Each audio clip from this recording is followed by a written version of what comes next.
இப்போ சொல்றாரு முதல்வர் எடுக்கிற நடவடிக்கைனால எல்லாருமே வட மாநிலத்துக்கு குற்றவாளிகள் பயந்து ஓடுறாங்க. அவ்வளோ கடுமையா குற்றவாளி எந்த தைரியத்துல வந்து கொலை செய்யறான்? எந்த தைரியத்துல செய்யறான்?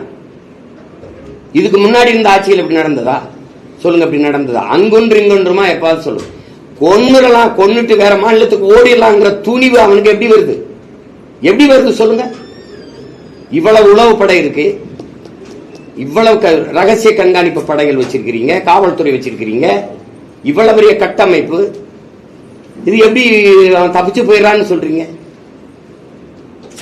ஏன் சாராய கடை திறந்து வச்சுங்க, வேற மாநிலத்தில் போய் குடிச்சிருவான்றீங்க. இது ஒரு காரணமா? இது ஒரு காரணமா சொல்லுங்க?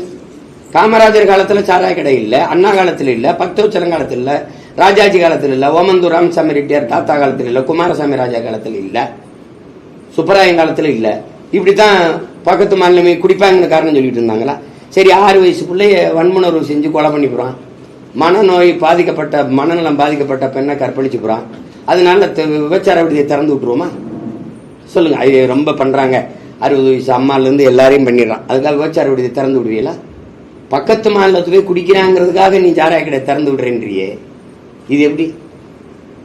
வேற ஆளை கூலிக்கு வச்சு கொலை பண்றாங்கனால நம்மளே கொலை பண்ணிடுவோம் அப்படின்னு முடிவு பெறுவீங்களா? இது எப்படிப்பட்ட அணுகுமுறை? எப்படிப்பட்ட இதை எப்படி ஏற்கிறதுன்னு கீழ்கோர்ட்ல வந்து தண்டனை கொடுத்தா மேல் கோர்ட்ல விடுதலை பண்றாங்க, அது மேல் கோர்ட்ல வந்து விடுதலை கொடுத்தா கீழ்கோர்ட்ல தண்டனை கொடுக்குறாங்க. இது ஒரு முரண்பாடான ஒரு செயலா பாக்குறீங்க? நீ எனக்கிட்டே பேசுறதா வேடிக்கை. பல முறை நான் எடுத்து பேசிக்கிறேன். ஒரு வழக்கில் 3 தீர்ப்பு இருக்கு. கீழே மேல விடுதலை செய்யும், உயர்நீதிமன்றம் தண்டிக்கும், உச்ச நீதிமன்றம் விடுதலை செய்யும். உயர்நீதிமன்றம் விடுதலை செஞ்சா உச்ச நீதிமன்றம் தண்டிக்கும். அப்போ ஒரு வழக்கு 3 நீதி இருக்கு ஒரு நாட்டில். இப்ப எல்லாமே அதிகாரத்திற்கு, இப்போ தன்னாட்சி அதிகாரம் பெற்ற அமைப்புகள்னு நம்ம பேசுறோம். இந்த நீதிமன்றம், தேர்தல் ஆணையம், வருமான வரித்துறை, அமலாக்கத்துறை, இதெல்லாம் இருக்குல்ல, இந்த புலனாய்வுத்துறை, 5 தன்னாட்சி அதிகாரம் பெற்ற அமைப்புகள். இது ஆட்சியாளர்களுடைய 5 விரல்களா இயங்குது. நீட்டுனா நீட்டும், மடக்குனா மடக்கும். நான் சொன்னா உங்க வீட்டில் ரைடு வரும்.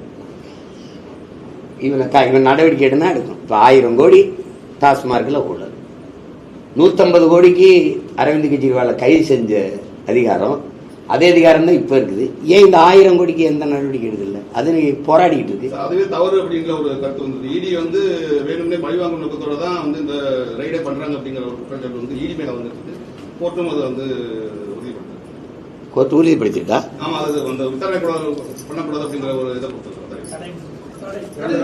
அதிகாரிகள் மீது நடவடிக்கை எடுக்க தடை. எந்த அதிகாரிகள் மேல? தமிழ்நாடு அரசாங்க அதிகாரிகள் மீது நடவடிக்கை எடுக்க கோர்ட் தடை. அது எவிடன்ஸ் ப்ரொடியூஸ் பண்ண சொல்லிருக்காங்க. தெரியல, முழுமை அடையாத ஒரு சம்பவமா இருக்கு. அதுக்குள்ள நீங்க எப்படி இவ்வளவு நீங்க விவரமா போவீங்க? 1000 கோடி ஏதாவது சொல்றீங்க, என்ன ஆவணங்களை நீங்க கைப்பற்ற? 1000 கோடின்னு சொன்னது எனக்கு பொறுத்த 1000 கோடிங்கிறது தவறு தான். முதல்ல 1,00,000 கோடினாங்க, அது 1000 கோடிங்கிறது தவறு தான். அது கூடத்தான்